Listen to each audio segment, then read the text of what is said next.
Bismillahirrahmanirrahim. Assalamualaikum warahmatullahi wabarakatuh. Innal hamdalillah nahmaduhu wa nasta'inuhu wa nastaghfiruh wa na'udzu billahi min shururi anfusina wa min sayyiati a'malina. Man yahdihillahu fala mudilla lahu wa man yudlil fala hadiya lahu. Asyhadu an la ilaha illallah wahdahu la syarika lahu wa asyhadu anna Muhammadan abduhu wa rasuluh. Allahumma shalli wa sallim wa barik alaihi wa ala alihi wa ashabihi wa man sara ala nahjihi ila yaumiddin. Amma ba'd, hadirin rahimani wa rahimakumullah. Alhamdulillah, kita memuji Allah Subhanahu wa taala atas kesempatan yang Allah Subhanahu wa taala berikan kepada kita untuk bisa melanjutkan pembacaan hadis-hadis Nabi Muhammad sallallahu alaihi wasallam.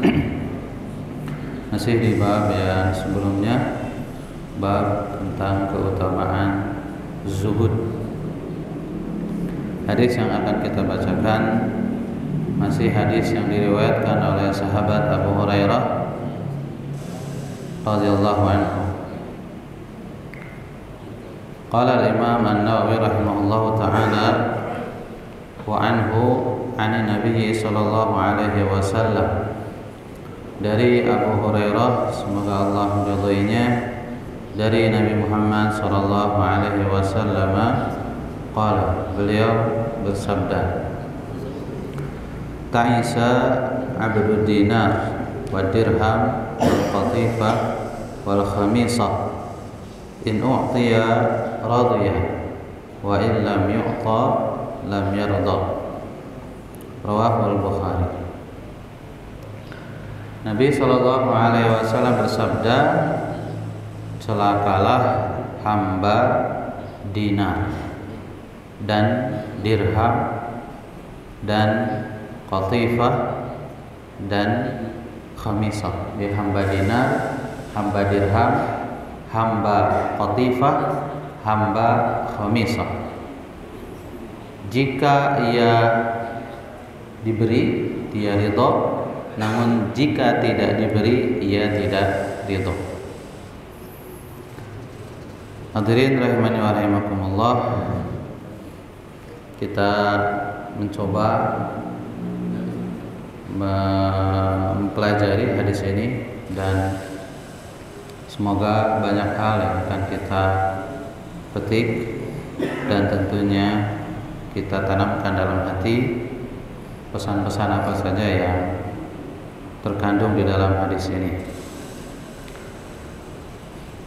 Nabi Shallallahu Alaihi Wasallam menjelaskan pertama di sini tentang kecelakaan, kebinasaan para hamba dinar.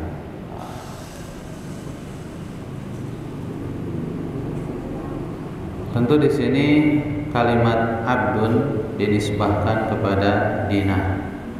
Dinar itu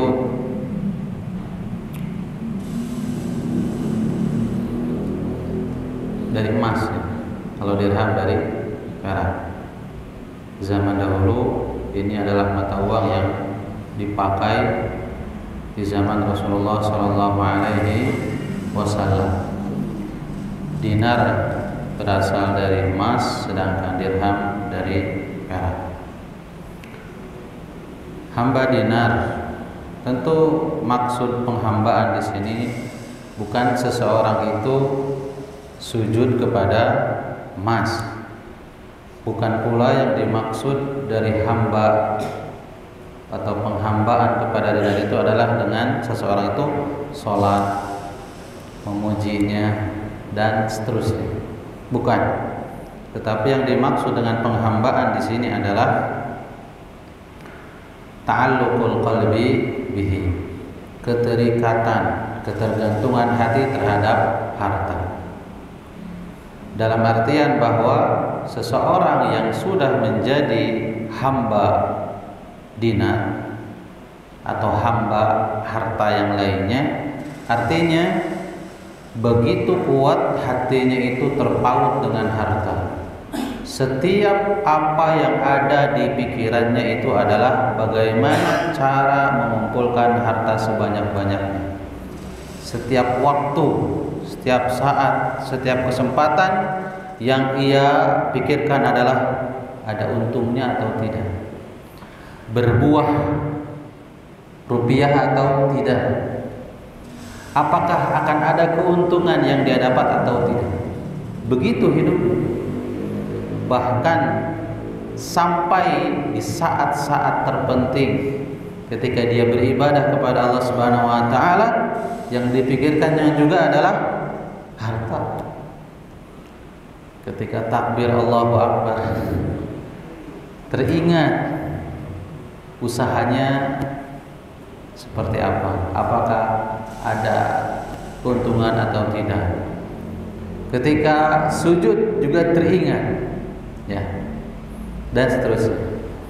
Jadi penghambaan seseorang terhadap harta yang dimaksud di dalam hadis ini adalah pertama tadi terpautnya hati, keterikatan hati terhadap harta.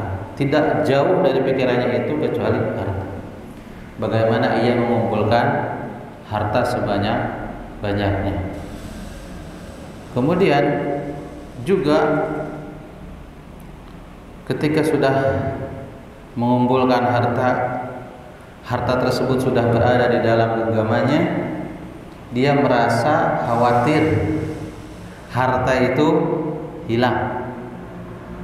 Harta itu berpindah dari tangannya kepada orang lain.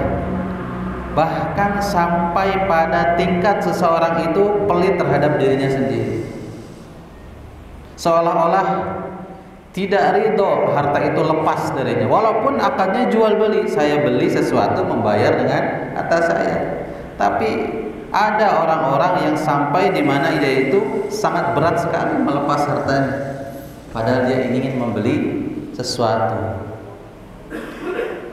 Itu beli loh. Terlebih lagi ketika harta itu jika harus dikeluarkan untuk sedekah, zakat dan yang lainnya, lebih sulit lagi. Betul-betul tingkat syuhnya itu, tingkat kekikirannya itu sudah sangat parah. Ya, banyak yang dia pikirkan. Tadi bagaimana cara mengumpulkan harta. Kedua, khawatir apa yang sudah dia dapat itu lepas dari genggamannya. Bahkan dengan cara yang normal saja dia masih khawatir. Belum lagi ketika dengan resiko-resiko. Jika dia seorang pedagang, dia pasti menghitung resiko-resiko. Jika dia memiliki saham, dia juga pasti menghitung resiko-resiko itu. Dan ini yang selalu berada di pikirannya. Semua gerak-geriknya, tindak tanduknya hanya untuk memikirkan harta yang dia miliki. Nah, ini yang disebut dengan abdun, ya, abdud dinar. Seseorang yang menghambakan dirinya kepada harta, walaupun dia tidak menyebut dirinya sebagai hamba uang atau yang lainnya. Tapi dilihat dari sifat, karakter dan tingkah lakunya, oh ini jelas. Maka Nabi SAW menjelaskan di sini dan mensifati orang tersebut dengan ta'isan. Artinya celaka. Artinya orang yang sifatnya seperti itu ujungnya adalah kerugian. Kenapa? Karena dia luput memikirkan akhirat. Dia luput memikirkan kenikmatan yang abadi di surga sana. Dia luput memikirkan hal-hal yang seharusnya dia siapkan untuk menghadapi kehidupan akhirat. Ya, itulah kecelakaan yang sebenarnya. Sibuk memikirkan dunia namun luput terhadap kehidupan akhirat. Kemudian tentunya di sini Nabi SAW menyebutkan 4 jenis yang menjadi ajang untuk dibanggakan di hadapan orang lain. Dinar, tentu. kemudian dirham, dan qatifah.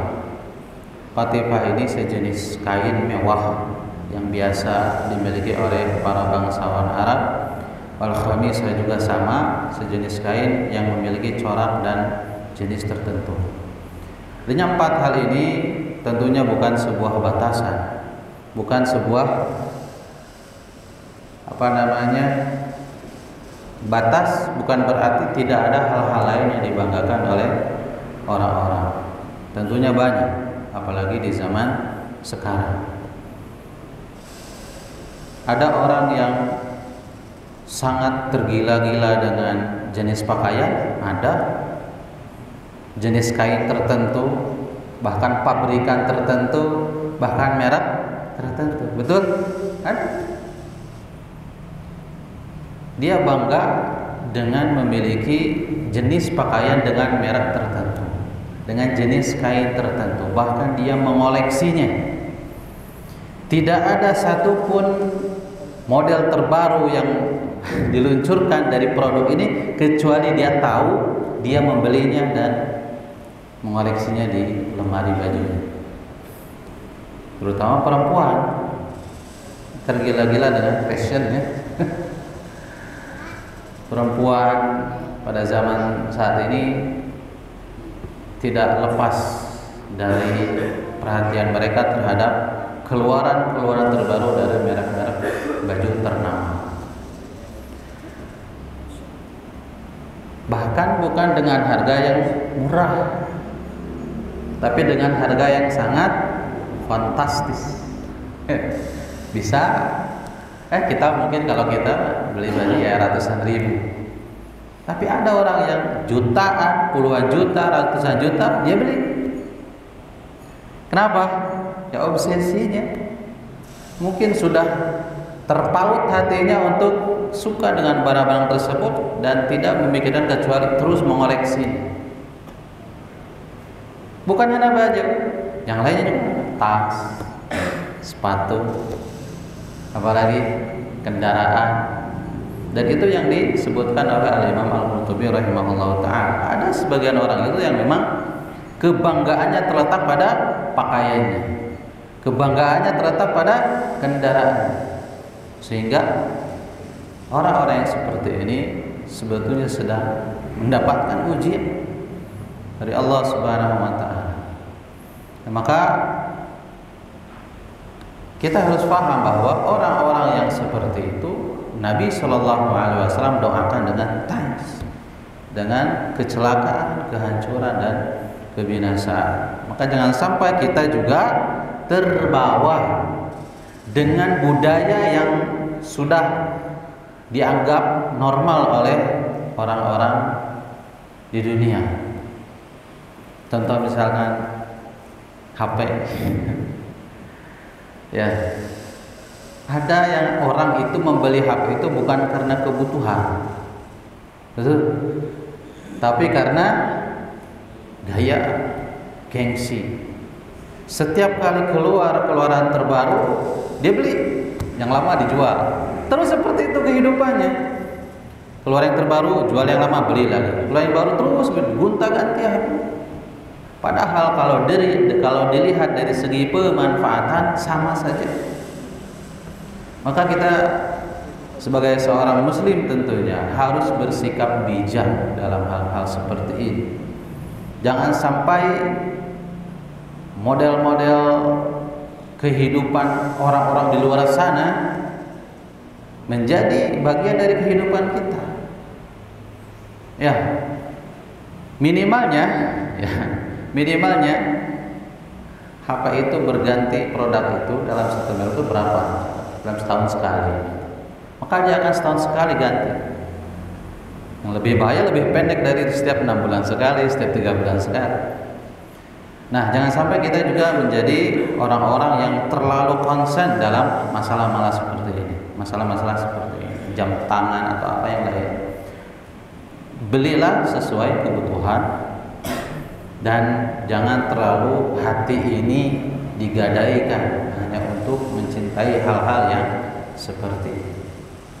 Jangan sampai kita justru menjadi orang-orang yang didoakan oleh Nabi Shallallahu Alaihi Wasallam. Karena demikian, ya realitanya, apalagi di dunia maya banyak hal-hal yang disodorkan kepada kita tentang berbagai kemewahan, tentang berbagai hal-hal yang seolah-olah indah dipandang mata, padahal hal tersebut justru akan mencelakakan kita. Ya, maka orang-orang yang hatinya terpaut dengan hal-hal seperti ini disebut dengan hamba, budak dunia. Kemudian in u'tiya radiya wa in lam yu'ta lam yarda. Jika dia diberi dia ridha, jika tidak diberi maka ridha. Artinya ketika Allah Subhanahu wa taala memberikannya harta, dia ridha terhadap Allah Subhanahu wa taala tentang pembagiannya, tentang rezekinya, dia ridha. Tapi ketika dia tidak diberikan oleh Allah Subhanahu wa taala apa yang dia inginkan, akhirnya dia caci maki Allah Subhanahu wa taala, menuduh Allah Subhanahu wa taala dengan hal-hal yang tidak sepatutnya. Misalnya Allah tidak adil, Allah tidak bijaksana. Kenapa saya diuji terus-terusan seperti ini? Adalah orang-orang yang hatinya terikat dan terpaut dengan dunia. Artinya saya akan ridho hanya jika dunia itu atau harta itu diberikan kepada saya, jika tidak maka saya tidak ridho. Mirip seperti orang-orang munafik yang Allah Subhanahu wa taala jelaskan di dalam Al-Qur'an. Aminhum man yalmizuka fis shadaqat. Orang-orang munafik itu ketika melihat Nabi Shallallahu alaihi wasallam membagikan harta zakat, ghanimah ataupun yang lainnya, mereka memiliki harapan diberi gitu. Mana jatah kami? Padahal mereka tidak ada kontribusi sama sekali dalam Islam. Baik itu harta, tenaga, pikiran, bahkan nyawa, tidak ada andil mereka sama sekali. Tapi saat pembagian mereka berharapnya begitu besar. Ketika tidak dapat bagian, faidahum yaskhatun. Mereka semakin benci terhadap Islam, terhadap Nabi Muhammad dan para sahabat yang lainnya. Ikhwani rahimani wa rahimakumullah, demikianlah sebuah hadis dari Nabi sallallahu alaihi wasallam. Tentunya pesan yang paling harus kita perhatikan adalah bahwa jangan sampai hati kita itu di mana iman kita itu berada di sana, keyakinan kita itu dipegang kuat di sana, justru dipalingkan oleh dunia, harta, dinar, dirham ataupun yang lain. Semoga Allah Subhanahu wa taala memberikan kepada kita keistiqomahan dan hati kita dijaga dari cinta terhadap dunia yang berlebih. Sallallahu ala nabiyina Muhammad wa ala alihi wasallam wa akhiru da'wana alhamdulillahi rabbil alamin. Assalamualaikum